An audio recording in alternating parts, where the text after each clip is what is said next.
In part 2, we saw trigonometric relations, in which we saw a simple diagram, how to remember the relations. Now today, in part 3, we are going to see trigonometric identities. Now remember, whenever I say identities, you need to put squares. Now for this also, that same diagram you have to remember. Now what is the diagram? We will revise it again. This is a hexagon. In the center, you have to write 1. You have to start over here from the top, starting with sine, then cos. All the C ratios will come on this side. Cos, cot, cosec. Cosec ke baad aayega sec, and then over here is a 10. Now how to remember the identities? There are only 3 identities. Now, how to remember this? You have to make a pizza shape. Pizza piece. This is a pizza piece. Again, this is a pizza piece. Again, this is a pizza piece.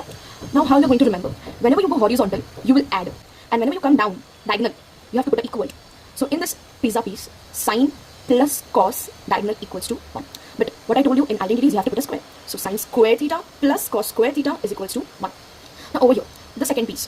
What is the second piece? 10, then a straight line, horizontal line, which means plus, and then 1. Diagonal equals to. So, 10 square theta plus 1 equals to sec square theta. So, this is the second identity.